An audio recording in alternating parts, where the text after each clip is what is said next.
Assalamualaikum warahmatullahi wabarakatuh. Oke teman-teman, kembali lagi di channel Japa Story. Kali ini saya akan membuat konten lanjutan para penghuni pabrik gula yang menyeramkan. Setelah dicerita sebelumnya di mana Endah memanggil saya dan rupanya itu memang Endah, dia langsung memanggil saya, minta saya pegang bajunya. Saya ingat Endah cuma bilang, "Sudah, jangan lihat ke belakang pokoknya." Emang dasarnya gampang penasaran, saya lihat ke belakang, tapi tidak ada apa-apa kecuali yang saya pegang udah bukan baju Endah lagi. Lebih ke seperti batang daun kelor yang dibawa oleh pria tua. Saya otomatis kaget untuk beberapa saat sampai saya bisa menguasai diri karena sepertinya beliau tidak menyakiti saya sama sekali, tapi lebih menunjukin jalan dan akhirnya saya pun ikut. Saya dibawa ke sebuah gudang baru lagi. Di sana saya lihat Endah tersungkur dengan memegang kakinya. Saya yang lihat itu langsung nyamperin, betapa khawatirnya saya. Endah merintih nahan sakit. Rupanya waktu dia nyari saya, dia nggak sengaja lompat dari box atau pijakan. Padahal pijakannya nggak tinggi-tinggi amat, tapi kakinya Endah seperti dikepuk sama benda keras sekali. Yang saya ingat, di tengah-tengah Endah nahan sakit, dia cuma bilang, "Panggilkan saja Mas Uji." Mas Uji itu kakaknya Endah. Saya nggak paham maksudnya, jadi saya akhirnya lari ke gerbang. Belum sampai gerbang, saya papasan sama Mas Uji yang buat saya bertanya-tanya, kenapa orang ini bisa langsung ada di sini? Mas Uji manggil saya, "Loh, di mana Endah? Bukannya kalian main bareng?" Saya jawab, "Endah jatuh mas, di sana." Teriak saya dan akhirnya lari. Di sana, kakinya Endah sudah bengkak sekali. Saya udah gak lihat kakek-kakek itu lagi. Sesampainya di rumah, bapaknya Endah marah besar sama saya. Sehingga hal ini sampai ke telinga bapak saya, dimarahin habis-habisan. Namun, dari semua kejadian itu banyak hal janggal yang terjadi. Yang pertama adalah salam dari Endah. Sejak awal masuk gudang baru, rupanya Endah melihat kakek-kakek itu menyambut mereka. Hanya saja beliau mengatakan jangan masuk lebih dari ini daripada dia tahu. Yang dimaksud dia adalah yang punya tempat ini. Bila saya pikir kembali peristiwa ini, gudang baru hampir di pusat pabrik. Dan itu tepat di samping bangunan utama, samping cerobong asap. Apakah maksud yang punya tempat ini adalah rajanya? Yang kedua, rupanya ketika saya ngejar burung itu, Endah ngelihat saya kayak dirasuki cepat sekali. Karena ketika Endah berusaha ngejar, saya udah bilang begitu saja. Endah panik, akhirnya dia nyari lebih ke dalam.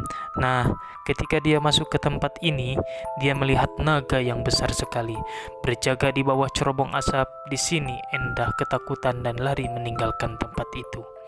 Namun karena begitu buru-buru, dia melompat di beberapa pijakan yang tingginya gak seberapa. Ada yang dari tadi mengincar Endah sehingga akhirnya kakinya dipukul. Endah sendiri bilang yang mukul itu badannya gemuk, bongsor, punya payudara kayak perempuan, tapi bertaring dan mengerikan. Tapi makhluk itu hanya melotot terus waktu Endah sudah tidak bisa jalan. Yang terakhir, bagaimana Mas Uji tiba-tiba tahu Endah di sana? Kata Mas Uji sendiri, dia dijemput anak-anak kecil. Mereka bilang adiknya dalam bahaya dan dia menunjuk ke pabrik. Mas Uji yang tahu di mana Endah biasanya berada segera menyusul. Rupanya dugaannya benar. Mas Uji bertemu saya dan anak-anak yang nunjukin jalan sudah lenyap. Sekarang Endah menjadi cacat, dia jalan dengan kaki terpincang-pincang. Setiap saya ngelihat dia, saya masih ngerasa bersalah. Namun Endah tidak pernah membahas hal itu lagi.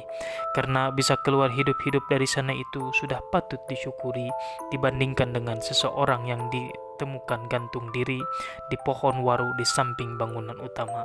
Karena kata Endah, itulah nasib bagi mereka yang melihat wujud rajanya. Oke teman-teman, para pendengar setia Japa Story, kita akan lanjut saja jalan ceritanya. 20 tahun lalu, saya adalah supir pengantar tebu, kata Pak Sarip.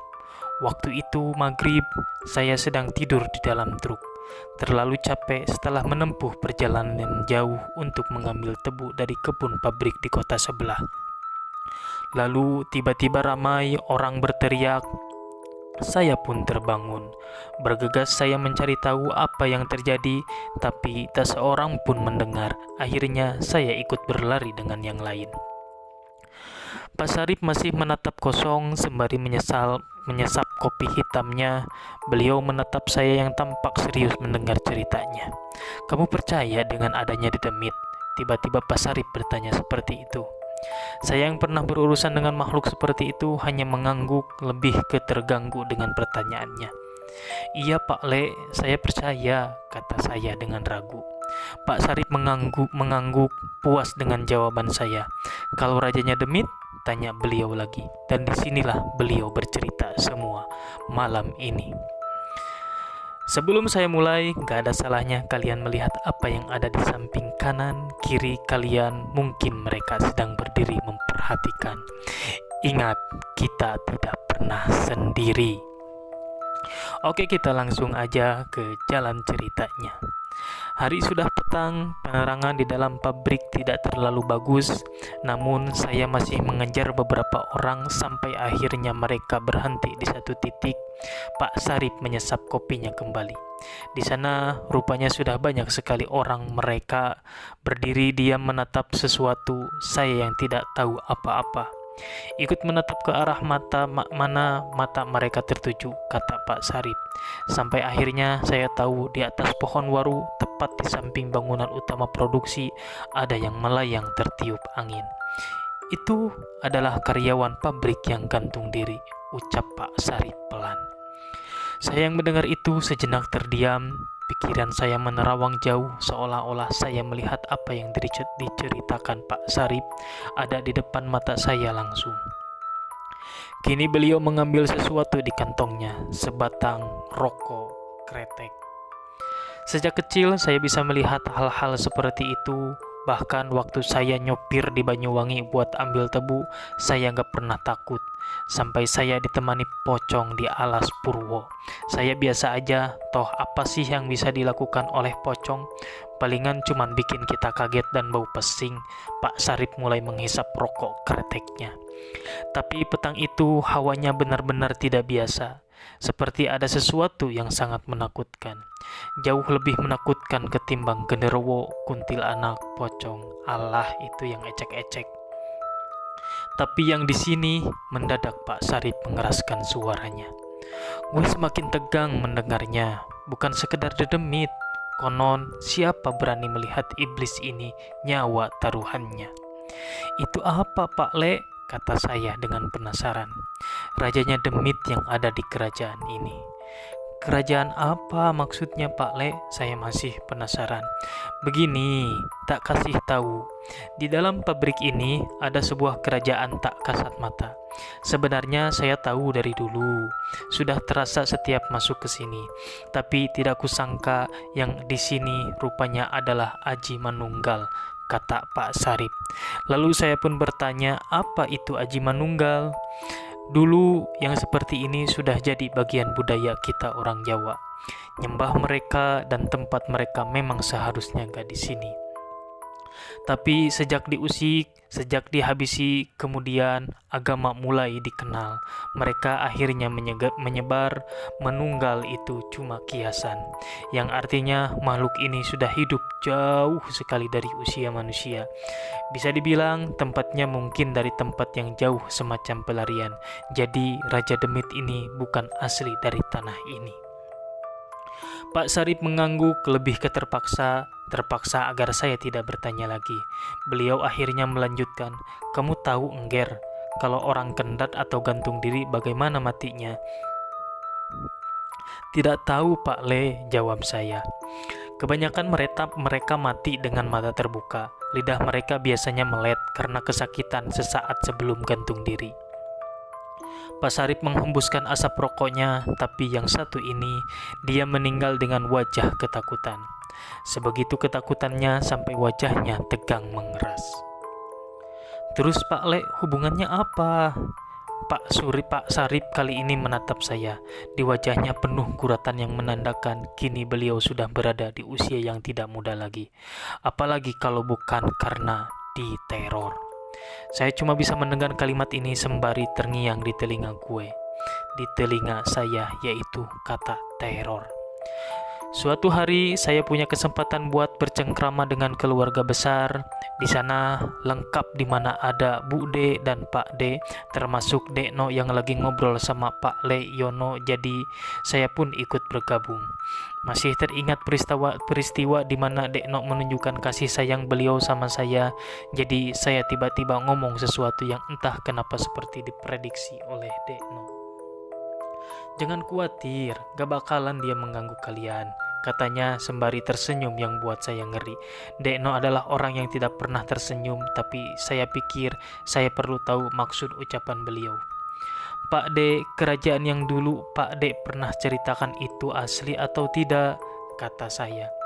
"Gak usah tanya, kamu juga tidak akan bisa paham," dengan nada ketus. "Pak D bisa ceritakan itu lagi?" Belum selesai ngomong, Dekno tiba-tiba ngomong, "Temanmu bakal pincang seumur hidup."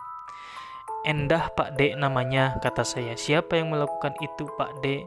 "Rogo Joglok itu namanya," kata Dekno. "Apa itu Pak D?" saya bertanya kembali. "Berani lihat ya kamu? Kalau berani nanti ikut." "Tidak Pak D," saya menolak dengan keras. "Pintar, gak banyak orang berani lihat Rogo Joglok. Sebenarnya temanmu itu beruntung yang ditemui baru Rogo Joglok." Saya langsung bingung, beruntung bagaimana Pak D, temanku dikepuk sampai cacat. "Salah temanmu," kata Dekno. "Salah mereka Pak D? Sekarang aku tanya, ngapain kamu ke karakyatan atau ke kerajaan Demit kalau gak ada perlu?" Saya jawab, "Nyari layangan Pak D, kebetulan layangannya terbang ke situ." "Goblok berarti kamu," kata Dekno semakin ketus. "Harga layangan berapa? Cuman 500 rupiah. Nyawamu kamu hargai 500 rupiah. Saya terdiam cukup lama. Apa yang Dekno katakan memang tidak salah dan saya jadi sedikit malu akan hal itu. "Itu jembrong ireng sarus kudu waspadai." Jembrong ireng, saya mengulanginya. Entah kenapa nama itu seperti tidak asing. "Kamu tahu kalau di situ adalah pusatnya?" jawab Dekno. "Tidak Pak D, sini tak kasih tahu." Oke teman-teman, apakah kalian masih penasaran dengan cerita selanjutnya? Dan cerita ini makin kesini makin menarik ya. Oke, kita lanjut aja di part selanjutnya, dan untuk part kali ini kita cukup sampai di sini saja ya guys. Terima kasih telah mendengarkan, terima kasih telah menonton dan mendukung channel ini. Jangan lupa klik like, subscribe, and comment. Terima kasih, semoga kalian sehat-sehat semua. Wassalamualaikum warahmatullahi wabarakatuh.